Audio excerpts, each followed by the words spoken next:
Can I just tell you, this is a total aside, I am obsessed with Alice Roosevelt, like Teddy Roosevelt's daughter.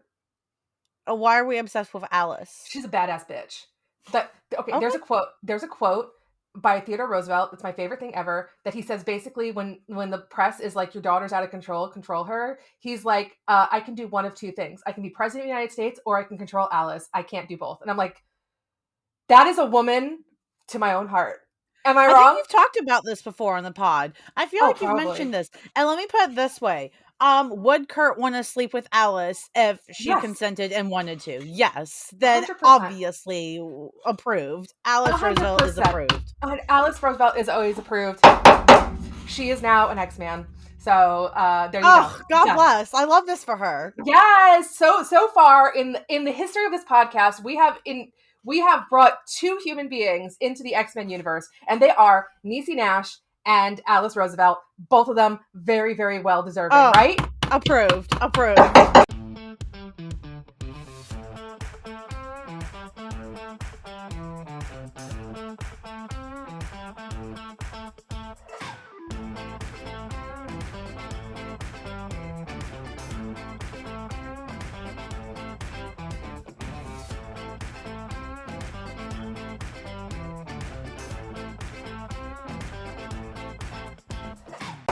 Anyway, welcome back everybody to Simply Amazing. I am your Simply Amazing, one of your Simply Amazing hosts, Lisa, aka the OG Nocturne, with my Simply Amazing co-host right here, the other host of this Simply Amazing podcast, the absolutely wonderful and simply amazing Lauren. Hey girl! Hey!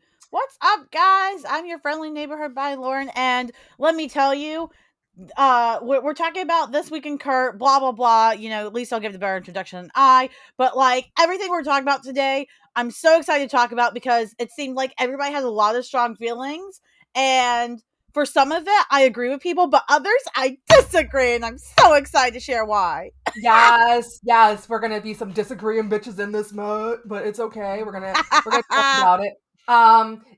We're doing a This Week in Kurt because Kurt had two issues this past week that he was pretty big in. One of them, of course, Legion of X, which is the book he's kind of headlining, but then Judgment Day, which it was like, so Judgment Day was very interesting because leading up to this issue, we had people on Twitter, I won't name names, but we had people on Twitter being like, hey guys, if you like Kurt, this is your issue. You're going to love this issue. And then, so of course, we're all like, can't wait to get into it. Can't wait to read it. Yeah. And it did not disappoint. It did not disappoint, Lauren. Am I right? Listen, no, it definitely did not disappoint. Oh my gosh, listen, it was so funny because the night before the issue came out, that Tuesday, there were a bunch of people I saw on my feed that I guess there were leaks that came out, and I'm not sure if it was the whole issue or not. I don't think it was, because there were people that were like, oh my god, us X-Men fans, we are pissed as hell, and they were like livid, and like I saw people like already like threatening Kieran Gillen, which I was like, thank god I don't follow you people, because you need to calm the fuck down. That's out of line. But like, so anyways, so Wednesday morning I woke up and I was very interested in this issue because I'd seen good things about Kurt, but other X-Men fans were pissed. And I was like, what is happening?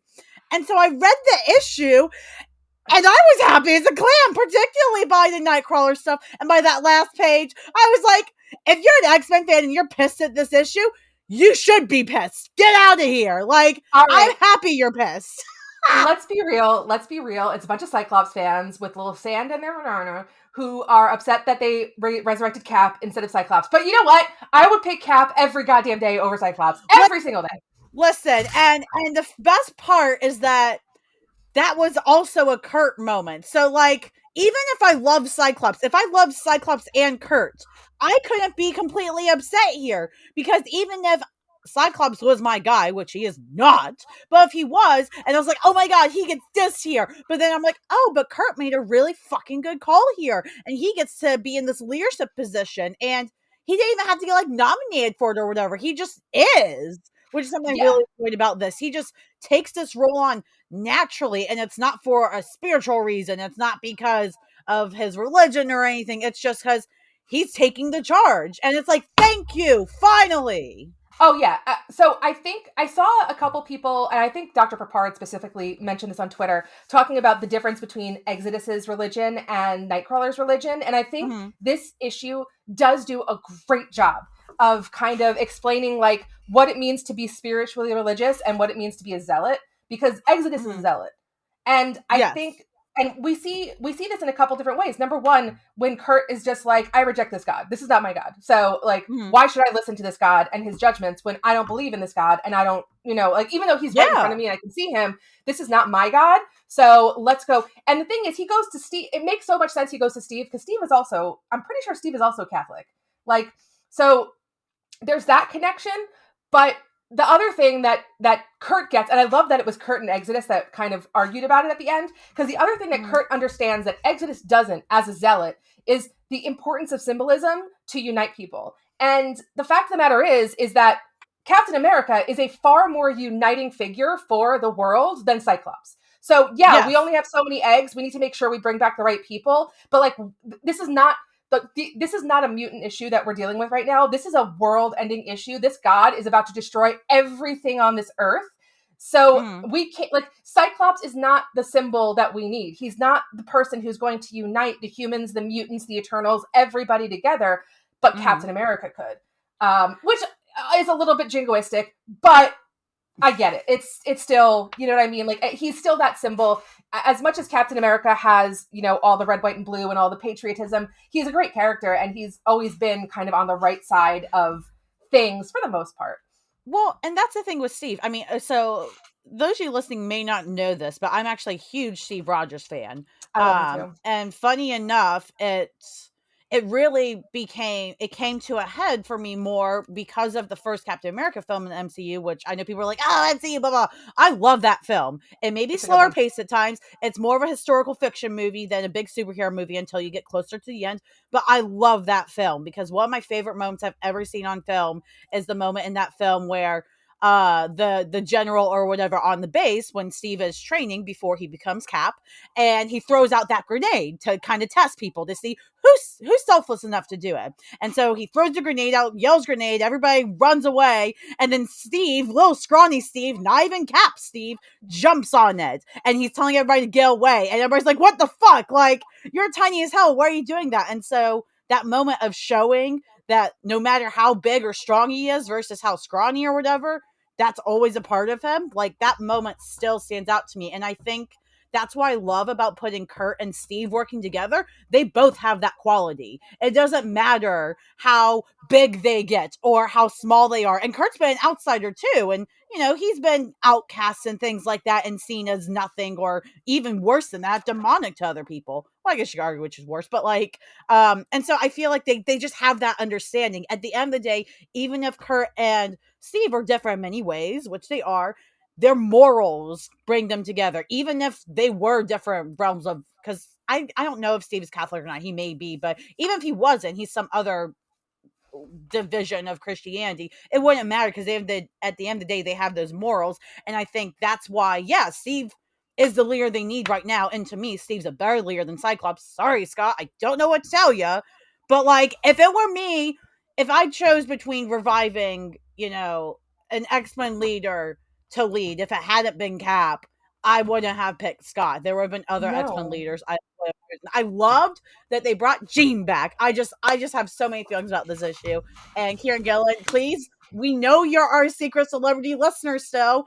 We'd love to have you come on, please. Oh my God, we need you to come on, and we need to talk to you about this, and we need you to write more Kurt because you do so well at writing God, Kurt. please. Yes, I want Please. to. I want to touch on what you were saying about Steve and like how he jumped, like how he basically Steve is a hero. We even without the super serum, you know what I mean? Like Mm-hmm. he is a hero. Like that's who he is. He is somebody who gives, and Kurt is the same. Kurt is also like Kurt is different in that Kurt has a lot less options than Steve because he was born blue and furry with a tail. Mm-hmm. However, he was a hero before he became an X-Man. You know what I mean? Like he Mm-hmm. still like he fought, for things within his like in his circus, he fought his brother, like he did things to help, and he always had. That's the thing too that him and Steve have in common is they both believe in the goodness inherent in human nature, which is something, I don't know about you guys, but something that I've been having trouble with lately. But yeah, no, both of them believe in the goodness inherent in humans, and both of them have reasons not to. Both of them have reasons to dislike.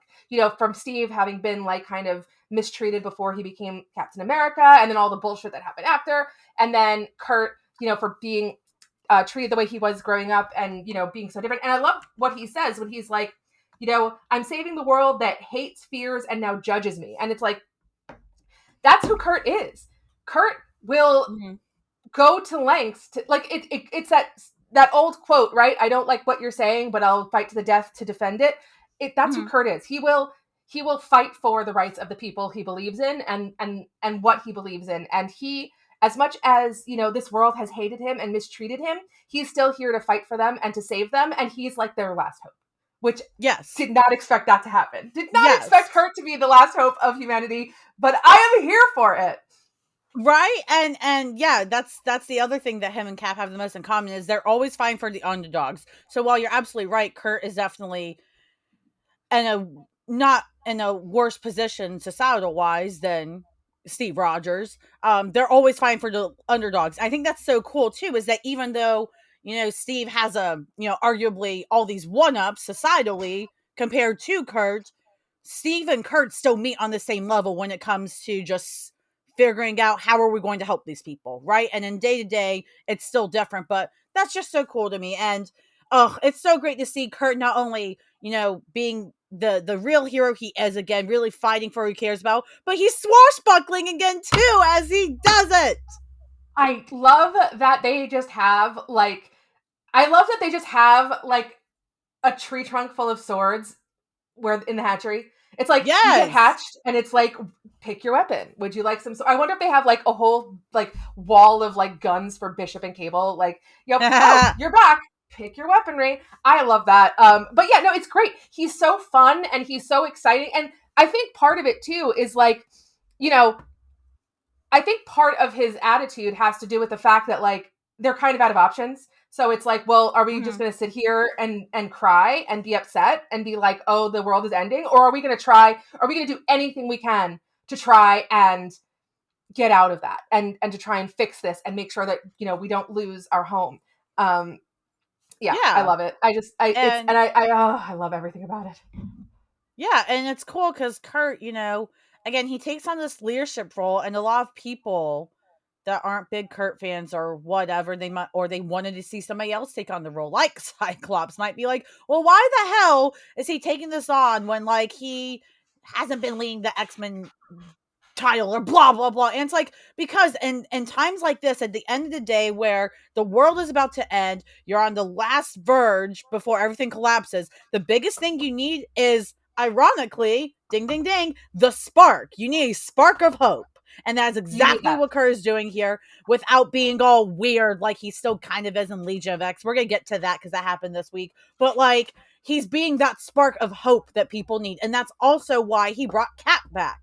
Cyclops can lead, but he's not the best at being the spark of hope in times of need. You know who is the goddamn best at that? Indisputably, whether you like it or not? Steve Rogers. You bring that man back if you need a spark of hope.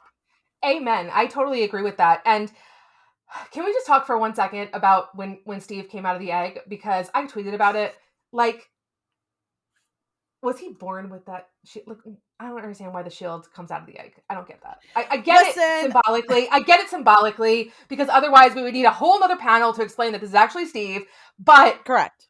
Like, I mean, yeah, I think that's the only reason for it. Rogers. Like, there's no real reason for that, right? It's literally just so it's like, oh shit, that's Steve. Because otherwise, you just have one big white arm go up, and you're like, whose white arm is that? Like, it's very symbolic.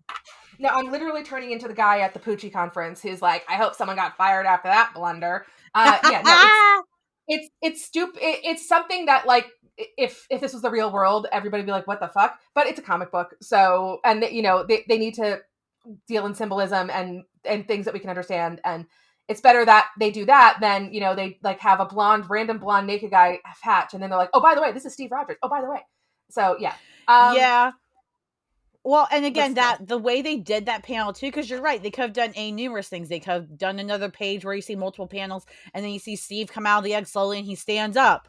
But the fact that they did that panel as a big one pager, as the final page there, and he's got his arm coming out with that shield. I mean, it feels like a movie moment. It's like, holy shit, that spark of hope is back. Like, he is here, and now we're ready. Now they are actually ready to handle this shit. You know, they got that last ingredient they needed.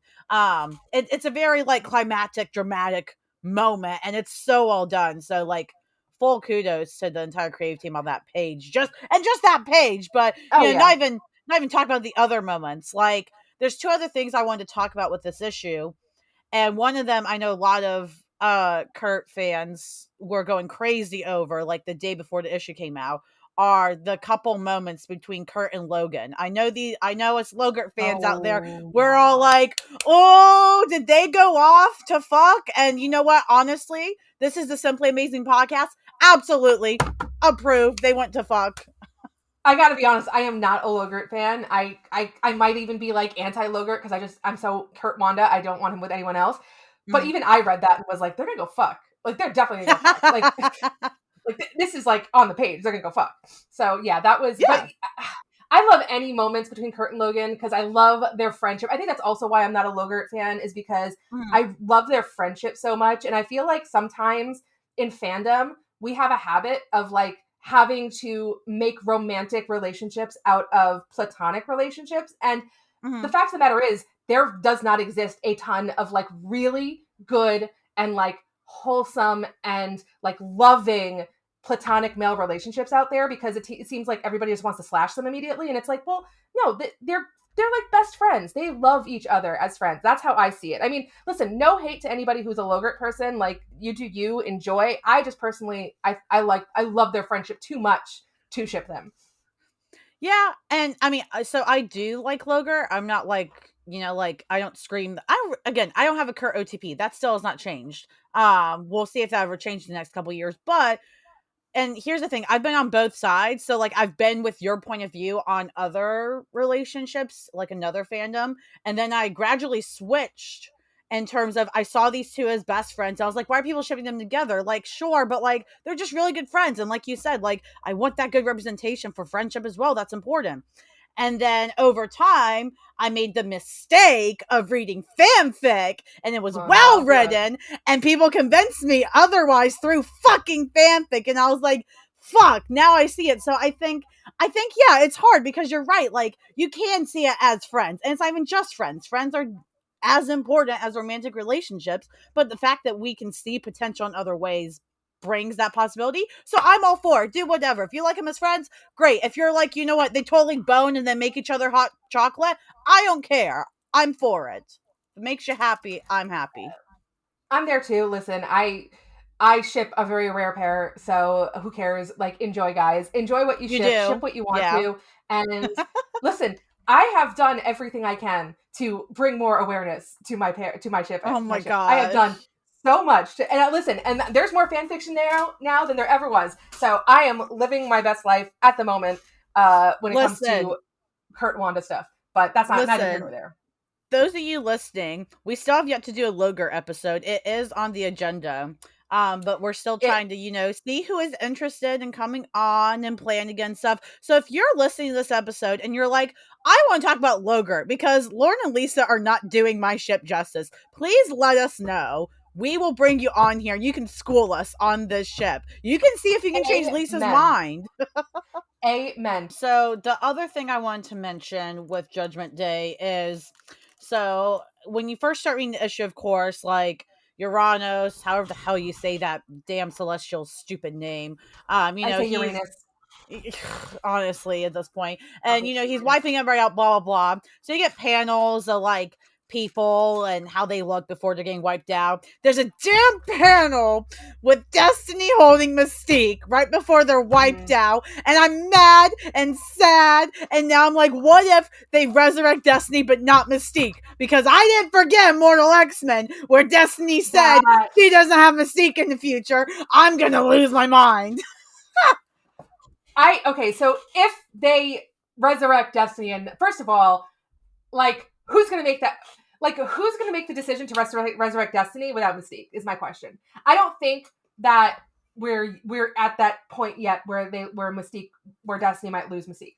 I don't think we're at that point yet. And here's the thing.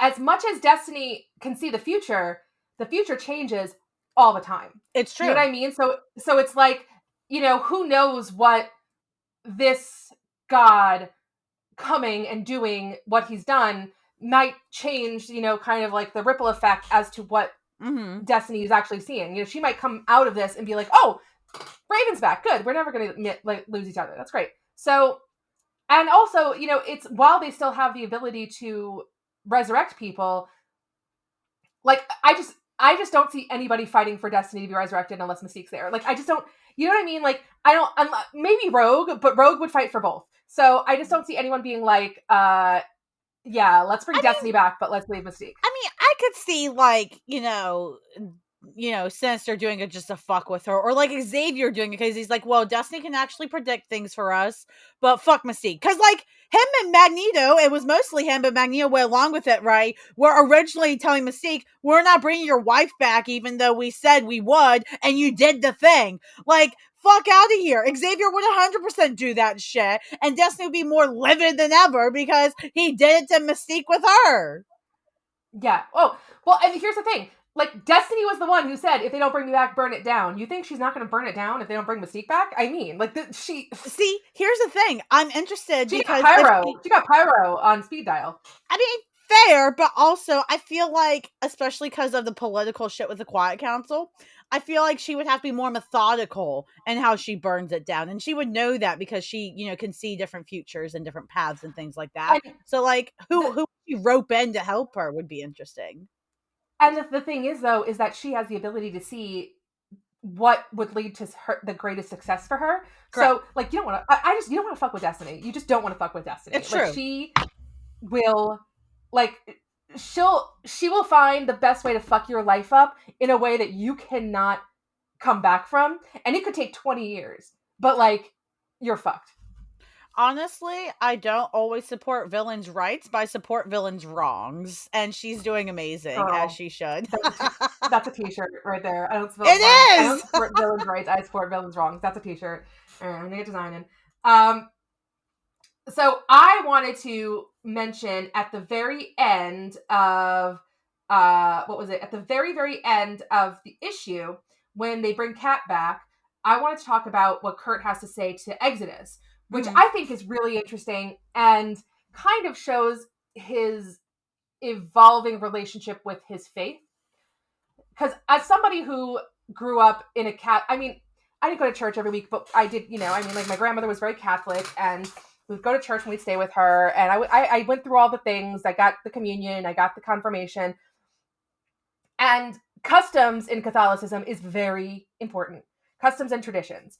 They're very important. You know what I mean? Like, in order to be married in a Catholic church, you have to go through all of the different, I forgot what they're called, but, you know, you have to be baptized, then you have to have your communion, you have to have your confirmation, all that stuff. So the fact that Kurt is very, like, it's against our customs, but, like, you know, they're just, you know, customs can evolve and we can decide what our customs are. We're not married to this idea that we only resurrect mutants to do the greater good.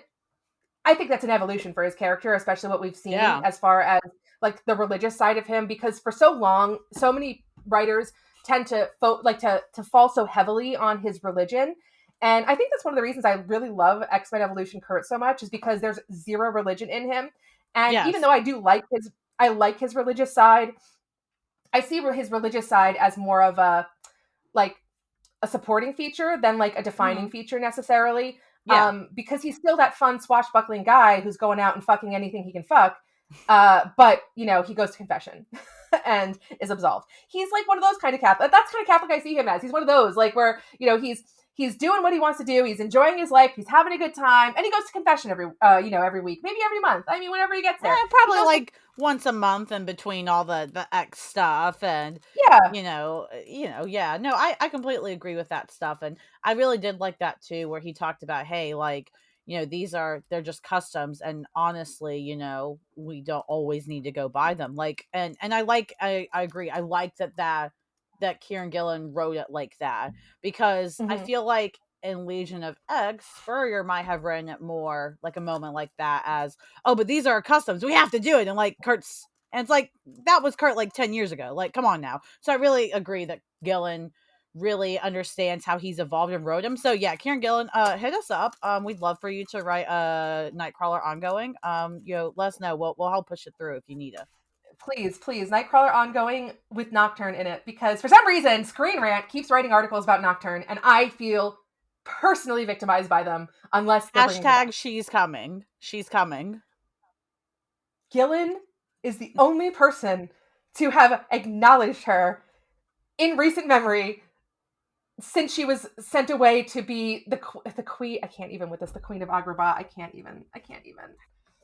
It's just so ridiculous. I mean, don't get me wrong. I love my girl's a queen, but Listen, it's just so is kind of how I felt about Legion of X #5, which is the other Kurt issue that came out this week. yes. And I saw some people that were more pleased with it than past issues of the series, which is cool. And I agree, it made a little more sense in other issues because it was the end of an arc, so Spurrier was able to bring some things together and all that. But I still was not pleased with it. And like, I'm not going to be picking up the singles as I go through, other than digitally. I'm definitely not picking them up physically, because it's like, I mean, the part that pissed me off the most was the fact that, like, we had all this growth with Weaponless Zen, and she was hoping Kurt grow, as I predicted, which was great. I loved that. But then Spurrier's like, let's write her out. Let's have her feeling sorry for herself and leave. And I'm like, are you fucking kidding me? She's the one good thing about this damn book. The one good thing. Okay, so I disagree about that. I actually like that she left because um too often female characters are written to be like these they're written with the only purpose of being like something that the male character can reflect on, or their only purpose is for the journey of the male character. Like we see Lost was like that in uh the hell was the last book? Way of X. So Lost was really more of a device to teach Kurt and Fabian Cortez a lesson than Mm-hmm. she was actually her own character. And even though like she's kind of doing stuff here and there, and I liked that Weaponless Zen left because I felt like she was starting to go in that direction where she was like, I get that she's good for Kurt and she's good for him, but like she's her own person and she needs to go do her own thing. And she's not going to be anybody's wife. She's not going to be anybody's mother. She's going to fucking paint with the truth and cut your throat. So, and I appreciated that. I feel like she felt like I've gotten everything I need from this situation. So why am I still here? I'm moving on. That's Yeah. what, and I like that about her. No, and a lot of what you said makes sense. And I agree with, not wanting particularly women characters, but any character to just, serve the only purpose of, helping the male character grow or benefiting them or whatever. I don't think that's all that was happening here though.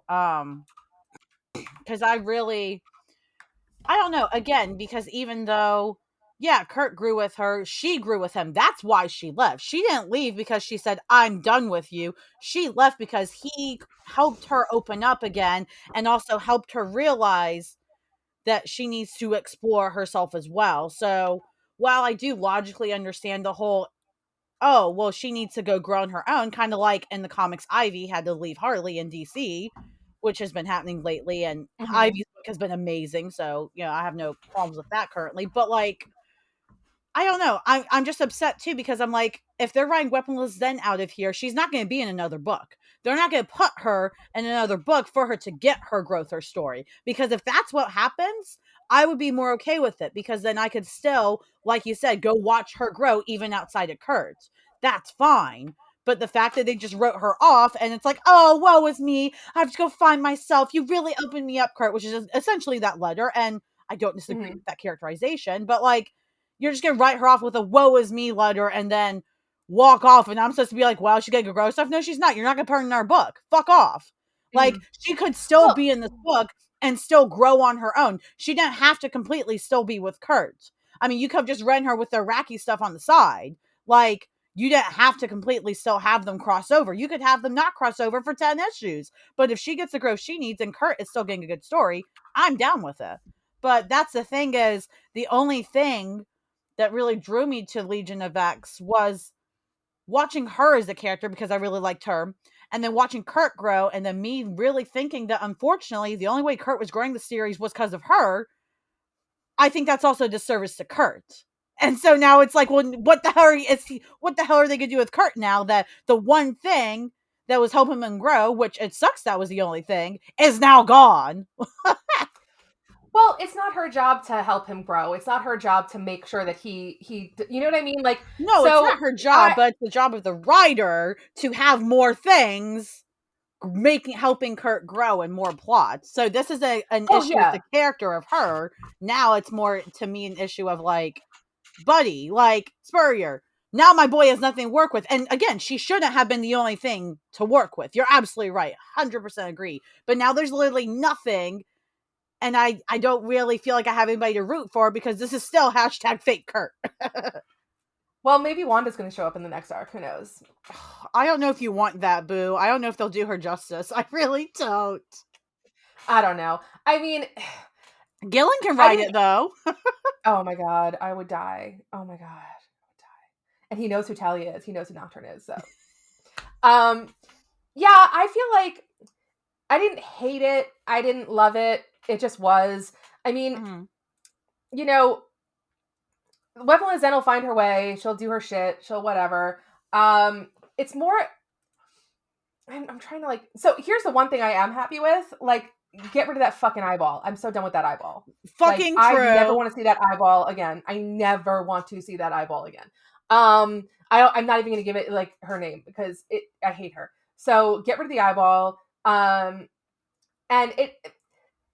yeah, I'm interested to see what's happening next. Like, what's going to happen next? What do you think Weaponless Zen painted for him?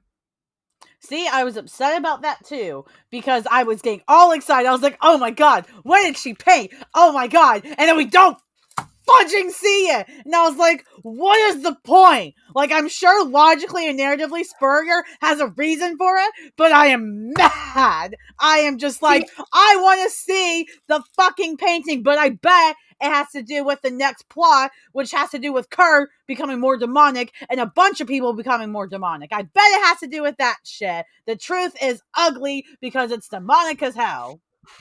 So as far as the demonic side, I could see that being what she painted, because she paints in truth, right? And truth is what is truth except what we personally take it for and believe it to be? Do you know what I mean? And when it comes to Kurt, he's lived his whole life in such a mystery as to who he truly is and what he truly is, because he wasn't raised by his birth parents, so he didn't know their background and who they were. Not that that's important, you know what I mean? Like, you don't need to know your birth family to. But when you're like blue and have a tail and nobody around you does, it's like, well, where the fuck did I come from? Why do I look so different? Why am I so different? And of course, I mean, he's been afraid his whole life that he actually is demonic, because he doesn't know where he comes from. And then he meets his father, which, okay, like, enough, Marvel, stop trying to make Azazel happen, because he's not going to happen. Enough. Because I'm about to talk about Sissy of the Smoke in a second, so which has nothing to do with any of this, but we're going to talk about her for 5 seconds, because I'm done. So my whole thing with Kurt is like, he is so unsure, and he's always had that fear of that's who he truly is. And I think it's why he's overcompensated with religion in the past. That I could see that being part of what she painted, because that's his truth in him. And that's what he knows about himself right now, is he thinks his father, or he knows his father to be this demonic hell demon or hell mutant from freaking who cares, whatever. And, that's what he thinks he is. So I could see that being part of it and being really hard for him to confront. The other side is, it's super frustrating for us, but much more satisfying to not see it. Only because if they showed it, then we would all have 1,000 reasons why we want to argue about it. Now it's just in our heads. And now we can kind of figure out what we think it is rather than, again, it's really frustrating for us. It sucks. But as far as like a writing, like something, like a tool to use to keep that secret, that makes more sense to me in that regard. Not to say that I don't want to see it and I don't want to Well, I think that it's kind of a buildup to the next arc, which if you've read solicits for it, then we know that next issue, oh, Kurt's getting more demonic, and he's not the only one. Like he's, his form's changing.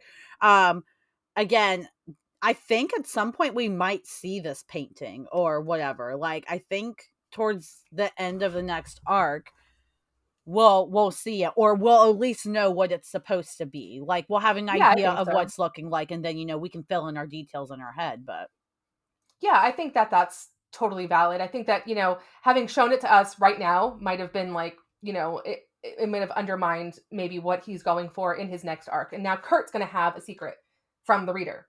yeah, So that's going to be something interesting to see, how he deals with this thing that we don't even know about. But that, someone he was very intimate with and very close with has shown him a mirror of who he truly is. That is, here's the thing. It doesn't matter who you are. Being shown a mirror of who you truly are is going to be terrifying. Do you know what I mean? Because we all, as much as perfect as we all are, and let me tell you, we're all perfect. We're all simply amazing babies. But as perfect as we all are, we all have our little tiny faults that we like to ignore and our little tiny things that we like to pretend don't exist, our little idiosyncrasies that once we are faced with it can be terrifying. So yeah, I don't doubt that is going to play into the next arc. Well, I think the next arc, it's going to be interesting to see how it plays out, because I know I've seen people, at least, a lot of Nightcrawler fans are concerned and not thrilled with the whole, like, he's changing form and looking more demonic on that cover and things like that, because, we all know the good that is Kurt, right? And we know that, especially with the Azazel shit, it's not happening, Marvel.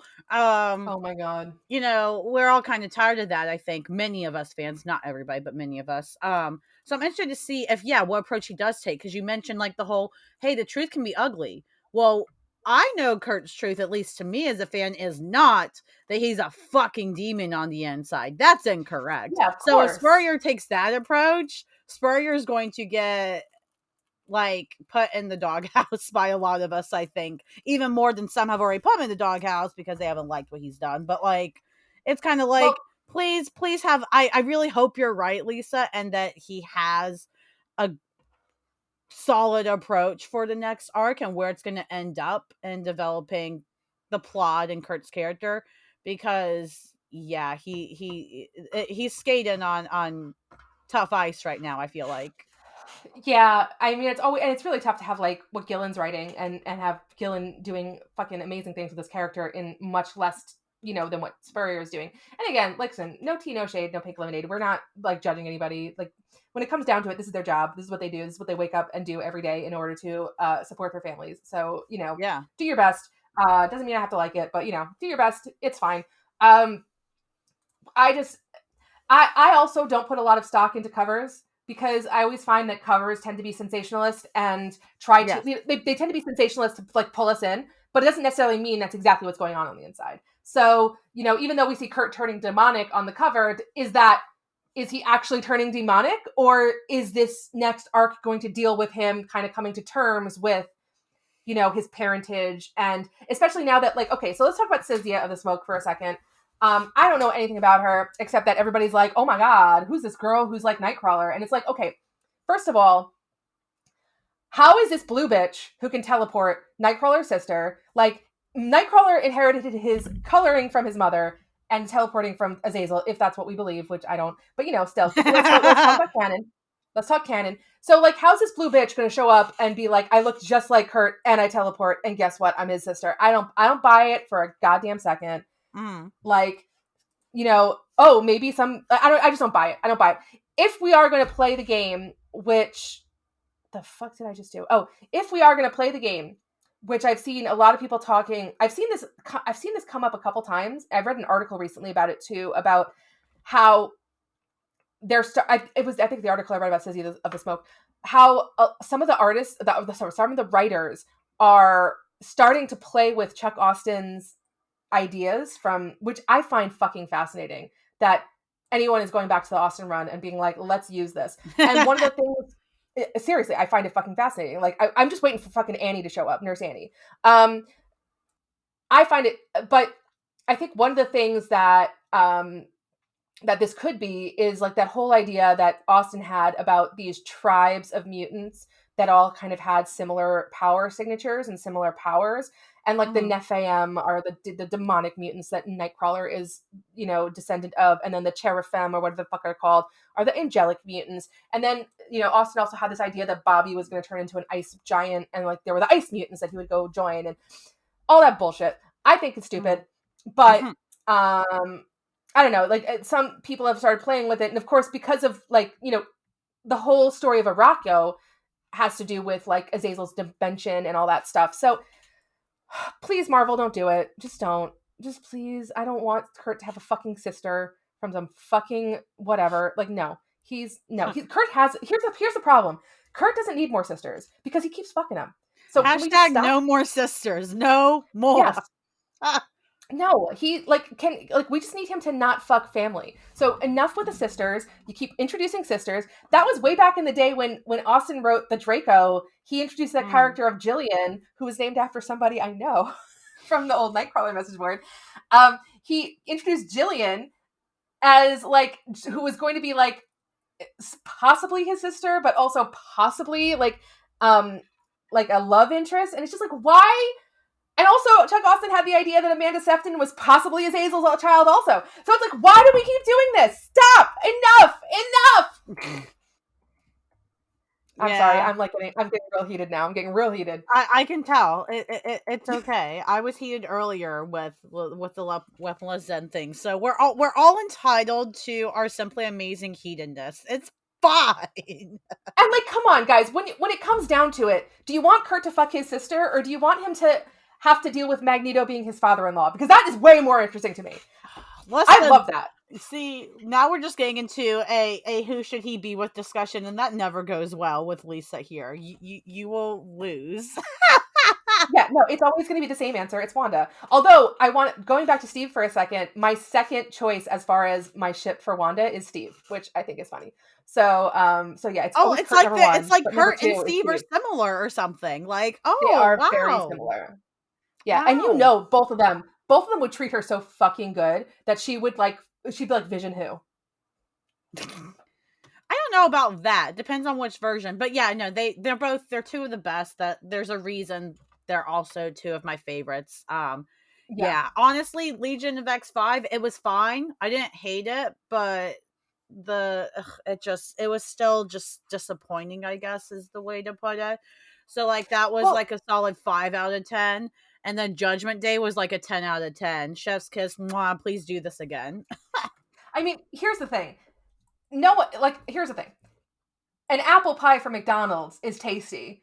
But if you have it sitting next to like your grandmother's famous apple pie, you're going to be like, I'm going to have the apple. I'm not going to have this fucking McDonald's apple pie. And that's kind of how I felt like with Judgment Day and Legion of X. It's like, Legion of X was okay, but it was the McDonald's apple pie next to like grandma's famous apple pie, which was what Judgment Day was, and totally destroyed it. It's true.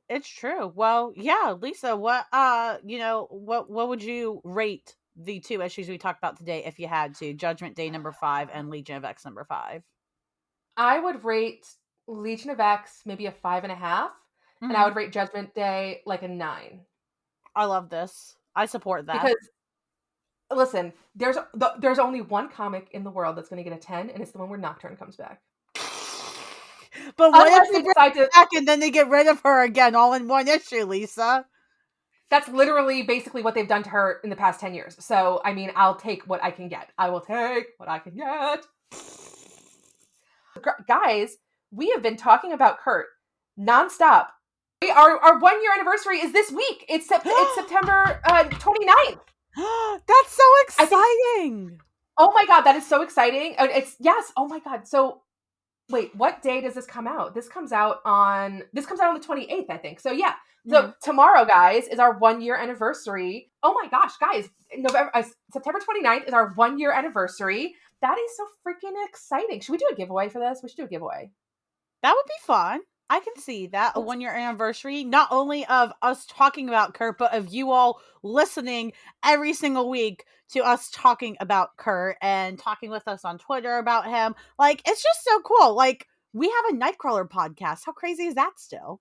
I know.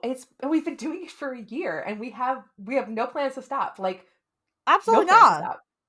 Like, they could kill Kurt tomorrow and we still have like 50 years of stories to talk about. I would fight Marvel, but they've done it before. We usually don't talk about what's coming, but we've already been recording it, so we might as well mention that we're going to be digging into the Nightcrawler series from 2004 coming up soon, which is really exciting. We had some fun recording about that, talking about that. It's very spooky. It's perfect for spooky season for October. So October, we're going to be doing that. Yeah, so those will be coming out this month. We won't get through them all because there's 12 issues, and we tried to get through 2 episodes, or 2 issues per episode. So it'll carry through probably some of December because we're still gonna have to talk about current stuff too. But I've really enjoyed it. Lisa picked this one out, and it's been really fun just to kind of read together and talk about. So hopefully you guys are gonna tune in to listen to those and maybe read along if you have the app or you have the issues yourselves. Yes, and it's going to be a very big departure from what we see in Legion of X, because whereas in Legion of X we've got a character who's like, we should fuck, and Kurt's like, let's do it. In Nightcrawler we've got 12 fucking issues of a woman basically begging him to fuck her, and he's just like, no, I'm too hurt, no, I've got like, she fucking goes to Germany with him, and he still, and he brings, okay, we're gonna get into it. You gotta save it, Lisa. You're getting too excited. I just need to mention this. You're getting too excited. I just need to mention this. She goes to Germany with him to help him with his search for his past, and he brings Logan too. And it's like, dude, why did you bring the cock block? Oh my god! All right, I can't. If I was Christine and I showed up for this trip and Logan showed up, I'd be like, okay, this is not the trip I thought it was. Yeah, it's been a good time. Definitely think it's worth everybody giving a shot. And even if you're not the biggest fan of it, just come listen to us be stupid about it. We're obnoxious. Maybe you'll get a laugh or two. Always. You might not like it, but we try. Listen, for October, it's perfectly spooky. It's very creepy. The first arc is about demons, and the second arc is about ghosts. So it is, and then the third arc and all the other shit that happens is all about magic and the winding way. So you're gonna learn about a lot about Mergali, about Jermaine, aka Amanda, and lots of others. And Amanda is fucking awesome. She's on fire in this series. So enough selling that. Where you'll hear it next week. But thanks guys for joining us for this. We had fun talking about this. It was great to see Kurt written like that in Judgment Day, and even though Legion of X has not lived up to the potential that we think it has, it's still nice to have him doing something in a book every month.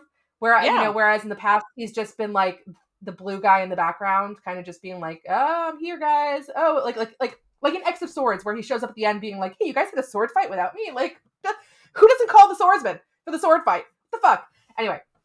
But so if you like us, guys, if you've enjoyed this, please go on wherever you listen to our podcast and write us a little note. That helps people find us and helps us find you, and to give away fun things to everybody. If you rate, review, subscribe, everything. If you want to come on and talk about anything, please let us know. We'd love to have you on to talk about Kurt, anything you want to talk about. You can find all of our socials, all of everything at simplyamazingpod.com. That has everything that you need to find for us: our Twitter, our Facebook, our Instagram, our Twitch, our YouTube, our whatever else we have. I don't know. I'm 40. I'm too old for this shit. And Lauren, where can they find you? Yeah, y'all can find me on Twitter at friendlymBHTBI, and all my other links are there. So come scream at me about Kurt. If you disagree with me, come scream with me. We can have a screaming match. Let's not, but And if you're listening out there and you're wondering,